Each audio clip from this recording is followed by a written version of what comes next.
예, 3교시 진행하겠습니다. 자, 3교시에는 조금 아까 2교시에서 설명드렸던 베리어에 대한 부분도 다시 한번 추가적인 설명을 좀 드리도록 하고요.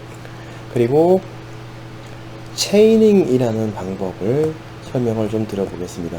즉, 상호 연결, 위젯끼리 상호 연결을 말합니다. 지금 단방향적인 연결을 얘기를 했다면, 이번에는 양방향적인 연결을 나타낼 때 쓰는 방법에 대해서 설명을 드리고, 그리고 실습을 통하고 마지막으로 여러분들 과제를 드리도록 하겠습니다.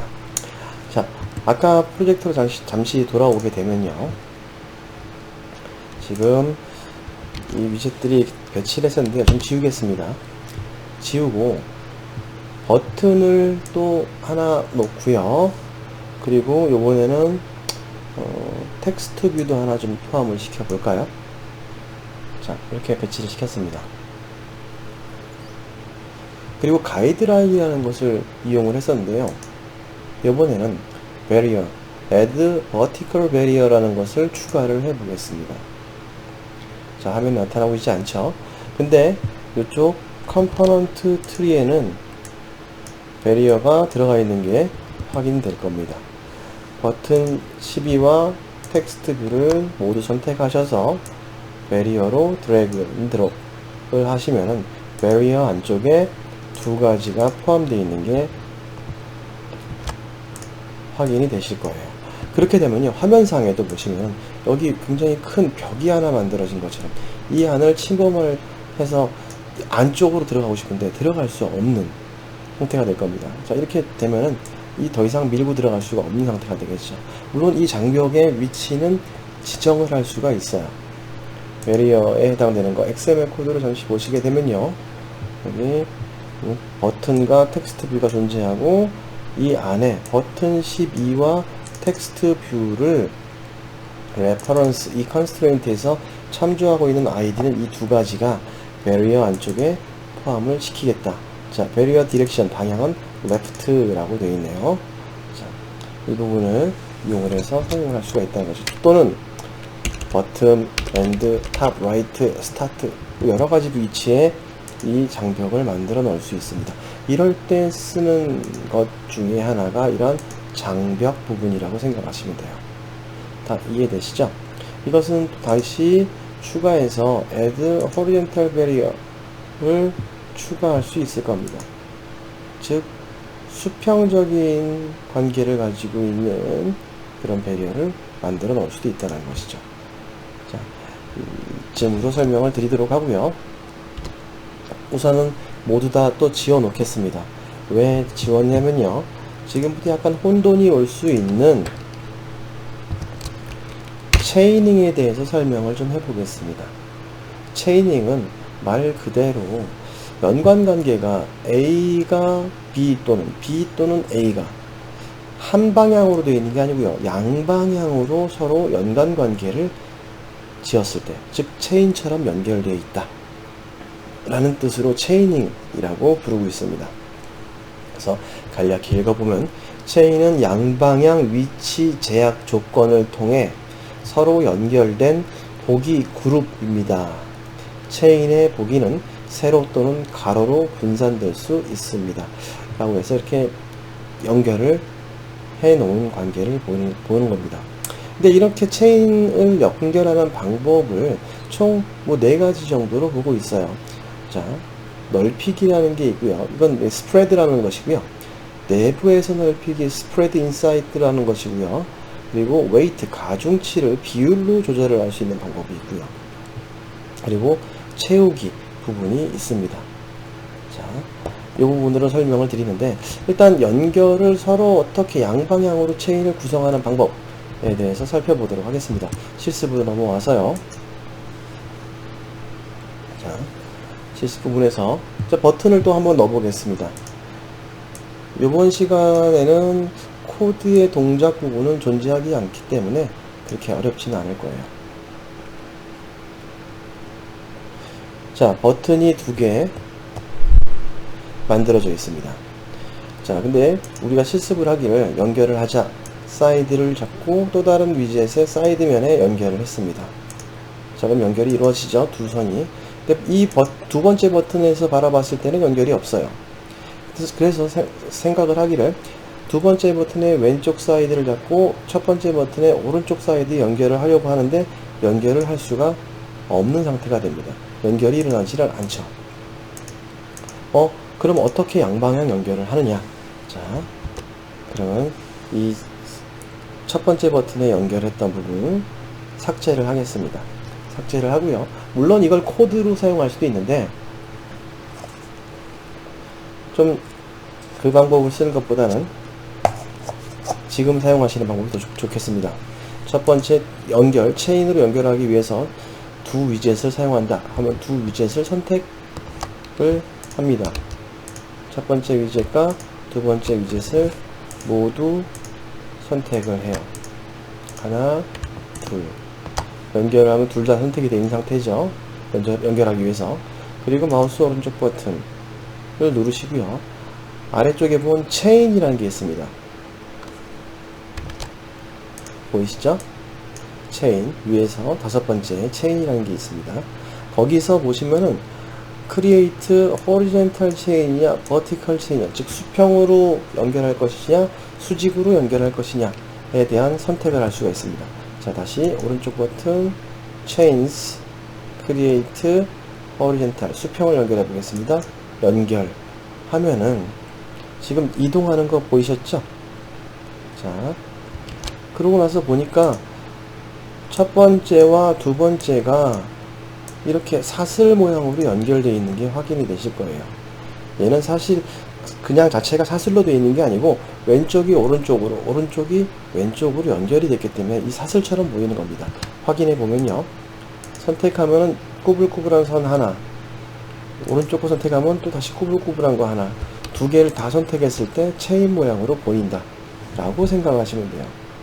자, 이러한 방법으로 서로 체인을 연결을 해줄 수 있다는 것이죠.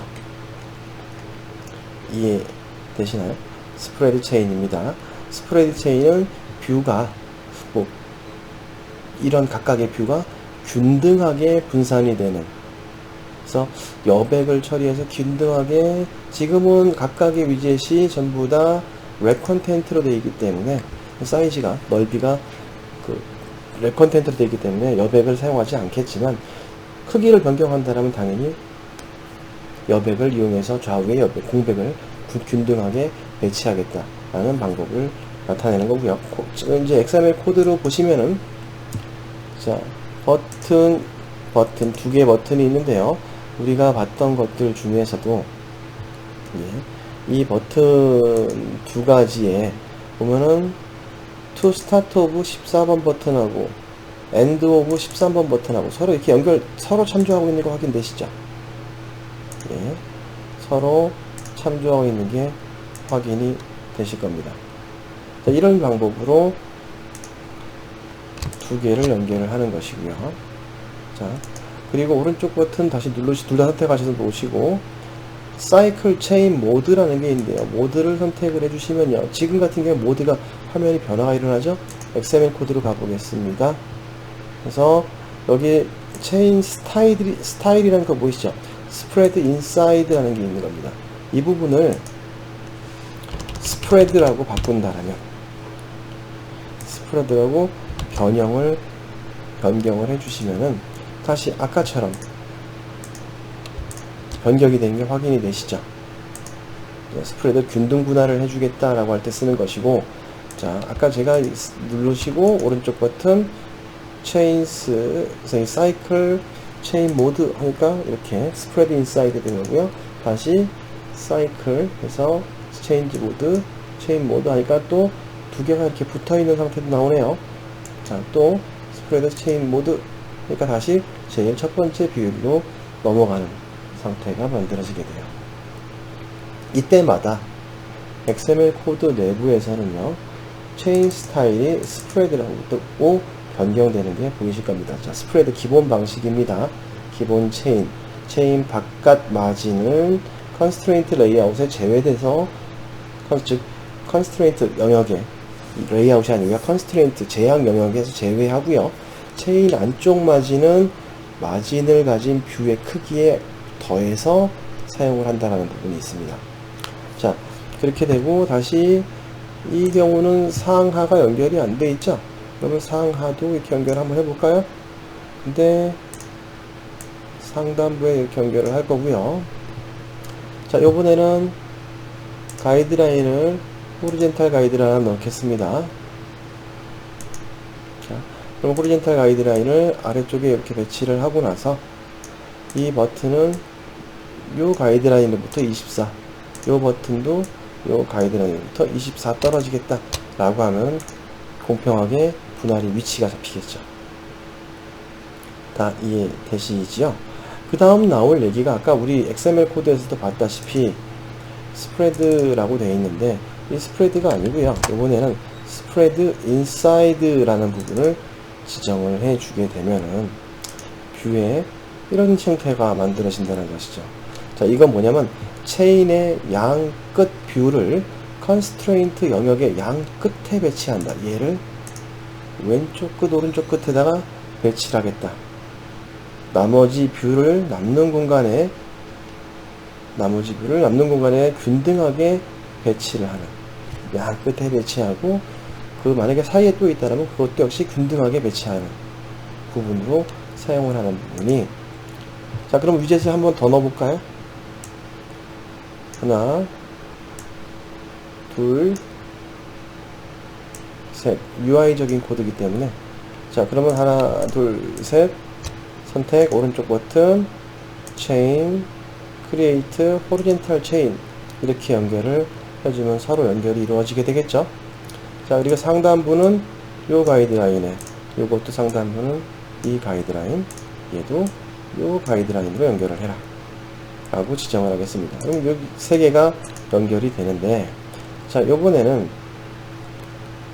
이 체인 모드를 변경을 해보면 이런 식으로 균등하게 위치가 벌어지게 되죠. 자, 스프레드 인사이드라고 했습니다. 아래쪽에 보시면요, 스프레드 인사이드로 구분이 되는 것을 확인하실 수가 있을 겁니다. 자, 이럴 때 사용하는 것이 체인이라는 방법을 사용을 하고요. 그 다음 마지막으로 하나만 이제 더 말씀을 드리면요, 이거 이외에도 웨이트도 있는데 팩트라는 게 있습니다. 즉 묶음으로 처리하는, 체인을 구성하는 각 뷰를 밀착해서 배치시키는 방법. 밀착해서 배치시키는 방법이고요. 만약에 가운데 있는 뷰도 10 정도 마진이 있고 이쪽도 10 마진이 존재한다라고 가정을 하면 마진을 준 상태입니다. 자, 그러면 이 부분에서 아까 XML에서도 보셨던 거죠. 스프레드 인사이드가 아니고요, 이번에는 팩트라는 게 있었죠. 요 녀석으로 바꿔 놓겠습니다. 변경을 하고 확인을 해 보시면요, 이런 식으로 붙어 있는 거죠. 좀 지금 이 세 개의 위젯끼리는 왜 간격이 떨어지냐면 가운데 위젯이 왼쪽 마진, 오른쪽 마진을 10씩 뒀기 때문에 10dp 크기만큼 마진을 뒀기 때문에 서로 떨어져 있는 거지, 사실은 이게 만약에 0dp라면요, 0dp라면 따다닥 붙어 있게 되겠죠. 밀착시켜서 사용하는, 한 팩으로 묶어서 사용할 때 쓰는 방법이 팩트 체인입니다. 체인 방법. 자, 연습 많이 해 보셔야겠죠. 이렇게 사용하는 방법으로 세 가지를 구성을 해 본 거고요. 자, 그 다음에 웨이티드라는 체인이 있습니다. 자, 크기가 매치 컨스트레인트인 뷰가 하나 이상 포함된 체인에서 사용을 하는 부분인 겁니다. 매치 컨스트레인트 뷰에 이제 컨스트레인트 호리젠탈 웨이트 속성을 이용해서 비율을 지정을 할 수 있는 방법을 얘기를 해요. 자, 그래서 여기 안에 얘 속성 안에서 이제 우리가 여기 보면 나와 있는 값들을 이용해서요, 또는 아래쪽에 검색을 해보면은 웨이트 값을 주어서 진행을 할 수 있는데, 요번에는 직접 한번 코드를 한번 해볼까요? 얼마나 불편한지를 보여드릴게요. 자, 이번엔 버튼 2개만 좀 이렇게 매치를 하겠습니다. 두 가지는 체인으로 연결을 하고요. 이러면 스프레드가 되겠죠.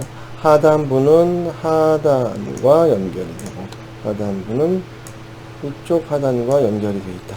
뭐 아래쪽으로 이제 기준을 잡고 있겠죠. 아래쪽에 기준이 잡혀서 처리가 되어 있을 겁니다. 자, 그 다음에 이 XML 코드를 좀 볼 텐데요. 이렇게 편집창 같이 보도록 하겠습니다. 요 버튼의 경우에 하단에 있겠죠. 요 버튼과 요 버튼이 있는데, 이 버튼에다가 일단은 이렇게 한번 줘볼까요?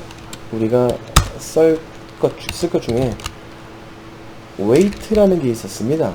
보면은 우리가 사용하던 것은 호리젠탈로 연결되어 있는 체인이기 때문에 layout constraint horizontal weight 라는 게 있고요. 여기를 2라는 값으로 지정을 할 것이고요. 그리고 아래쪽에도 이 버튼에서도 weight, horizontal weight에 해당 값을 1로 주겠습니다. 2대 1로 했는데 변화가 발생하고 있지 않네요. 그거는 아까 말씀드릴 때 이 두 위젯 모두 어떻게 해요? 넓이가 똑같이 매치 컨센트 레이트에 해당되는 0dp 해야 된다 그랬죠. 자, 매치 컨센트 레이트라는 게 있는데 사실은 0dp다. 자, 여기 디자인으로 다시 가서 보시게 되면요, 이 버튼 선택했을 때 레이아웃 위드에 해당되는 부분을, 넓이에 해당되는 부분을 보시면 매치 컨스트레인트라는 부분도 있죠. 매치 컨스트레인트, 이 부분에 보니까 0dp라고 설정되어 있죠. 이럴 경우에 가중치 값으로 얘가 2대 1 만들어지겠다 라는 겁니다. 뭐 여백을 주겠다라면 두 개를 여백으로 처리할 수 있겠죠. 2대 1 비율로 처리가 됩니다. 우리 기존에 다른 위젯들 레이아웃을 이용해서 레이아웃끼리 또는 뷰들끼리 이렇게 가중치를 적용했던 거 기억나시죠? 그때도 넓이에 대해서는 넓이를 0dp 해가지고 비율로 웨이트를 1대1 뭐 이런 식으로 나눴죠. 자, 그리고 높이는 높이에 대한 것을 0dp로 지정해서 가중치로 크기를 분할을 하는, 균등 분할을 하는 방법을 사용했어요. 지금도 마찬가지로 똑같이 체인끼리 연결되어 있는데 그 체인들 안에서 웨이트를 가지고 있는, 즉 지금 이 부분이죠. 이 아래쪽에 있는 두 개의 버튼에 해당되는 부분인데, 이 버튼에서 이 넓이를 0dp라고 하니까 얘는 0dp는 뭘 의미한다? 그렇죠. 매치 컨스트레인트로 지정이 되어 있는 것이다. 그리고 난 뒤에 넓이가 각각 둘 다 0, 0 되어 있을 때, 자, horizontal weight 라는 부분을, 수평에 대한 웨이트를 얘는 2, 얘는 1로 주겠다. 그럼 2대 1로 만들겠다는 얘기가 되겠죠. 자, 그럼 얘를 1로 바꾸면 1대 1이 될 것이고요. 뒤에 것이 2가 되면 1대 2의 형태가 만들어지게 될 겁니다. 충분히 이해되셨나요? 이럴 때 사용하는 것이 weighted chain이라는 것입니다. 주의사항은 매치 컨스트레인트 뷰에 빠짐없이 웨이트 속성을 모두 다 지정해야 된다. 여기도 웨이트, 여기도 웨이트를 지정을 해 주셔야만 사용하실 수가 있습니다. 다 이해되십니까? 그래서 이 부분까지 설명을 드리면은 기본적인 그 가중치라든지 이거 전체적인 컨스트레인트를 어떻게 써야 되는지에 대한 설명이 완료가 된 겁니다. 근데 사실상 컨스트레인트 레이아웃을만 가지고는 화면을 구성하기는 또 쉽지가 않아요. 그래서 이제 우리가 다음 이제 앞으로 나올 시간 중에 프래그먼트도 이용할 거고요. 컨스트레인트만 쓰는 게 아니고 컨스트레인트 안에 리니어도 사용하고 그리드도 사용하고요. 예, 다시 컨스트레인트 안에 또 다른 컨스트레인트를 집어넣어서 활용을 할 수가 있는 겁니다. 자, 그래서 아까 봤던 것 중에 spread inside, 그리고 weight, 얘는 packed. 그래서 총 4가지의 체이닝 방법을 설명을 좀 드려봤습니다. 자, 여기까지가 정규 설명드릴 내용들을 다 설명을 드린 거고요. 자, 그럼 여러분들도 연습이 좀 필요하시겠죠. 그래서 연습을 좀 하시는데 과제를 또 하나 드리겠습니다. 잘 알고 있습니다. 이게 온라인 수업으로 진행이 되면서 수업을 들어야 될 과목이 많은 상태에서 과제가 모든 과목에서 빠지지 않고 매주 출제가 되고 있기 때문에 시간적으로도 여러분들이 굉장히 어렵다라는 건 이해는 하고 있는데, 이게 우리가 하는 수업 자체가 실습이 반 정도 돼야 되는 수업이기 때문에, 실습 수업이죠. 이론도 설명하고 실기도 설명드리고 실습도 진행해야 되는 수업이기 때문에 여러분들에게 과제를 안 드릴 수는 없습니다. 그 점 양해 바라고요. 일단 어려운 문제 안 드리겠습니다. 이 컨스트레인트 레이아웃은 직접 연습을 해보시지 않으면 어렵기 때문에 2교시에 제가 4가지의 예제가 있었어요. 3교시에도 예제가 하나 있었는데 그 안에는 자세히 보면 4개로 구성되어 있습니다. 이 모든 것을 다 실습을 해 보시고요.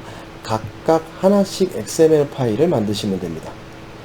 토탈 만들지 마시고요. 하나에 대한 XML을 만드시고 그 다음에 제출할 때는 CTL 과제 제출란에 제출하시기 바랍니다. 그래서 총 5개의 실습에 해당되는 XML 파일이 만들어질 것이고, 각 XML 파일에 5개를 하나로 압축을 하시면 돼요. zip 파일 하나로 압축을 하셔가지고 제출하시면 됩니다. 자, 제출하실 때는 물론 여러분들 CTL 작성해서 집어넣으실 때 여러분들 아이디로 등록을 하기 때문에 괜찮지만, 제가 다운로드 받을 때는 이 이름들이 전부 다 제각각인 경우가 많아서 규칙을 좀 정하겠습니다. 압축 파일을요, 여러분들의 반 이름, 그리고 학번, 그리고 이름으로 .zip 파일로만 받겠습니다. 5개의 파일을 반 띄고 학번 띄고 이름 .zip 파일로 제출하시기 바랍니다. 그리고 마지막 당부의 말씀인데요. 제출일자하고 시간을 좀 엄수하시기 바랍니다. 그 과제 부분도 CTL에 해당되는 온라인 학습 사이트에서 관리를 하고 있기 때문에 여러분들이 저한테 개인적으로 이메일로 제출한 것은 과제 출석으로 인정을 하지 않습니다. 따라서 주의하시고 여러분들이 꼭 과제를 정해진 시간 내에 제출하시기 바랍니다. 제가 마음 같아서는 뭐 이메일로 받든 카톡으로 받든 다 받을 수 있지만, 그렇게 하시면은 일단 온라인상에는 적용이 안 된다라는 거, 제가 등록할 수 있는 부분도 아닙니다. 제출 기간이 지났을 때는 제출을 하실 수가 없으니까 꼭 정해진 시간에 제출을 해주시기 바랍니다. 자, 오늘 컨스트레인트 레이아웃을 처음부터 쭉 설명을 드렸는데요. 컨스트레인트 레이아웃은 자주 사용을 해보셔야지만 혼돈이 되지 않는 레이아웃입니다. 꼭 연습을 하시고 이번 과제 시간을 이용해서 많이 연습을 하시고 추가적인 연습도 이제 더 해보시기 바랍니다. 그리고 나면은 이것 이외에도 constraint set라는 게 있는데, 그런 좀 고급적인 부분들도 나중에 향후에 설명을 좀 드려보겠습니다. 일종의 애니메이션 효과를 좀 낼 수 있는 그런 이 constraint set 제약의 규칙들을 좀 집합할 수 있는 것들이 존재해서, 그 부분을, 얘는 코드가 좀 가미가 돼야 됩니다. 코드가 가미가 되면은 애니메이션 효과를 줄 수도 있는 그런 기술이 있으니까 그 부분도 좀 설명을 드려보겠습니다. 자, 오늘도 수고 많으셨고요. 다음 시간에 다시 뵙겠습니다. 감사합니다.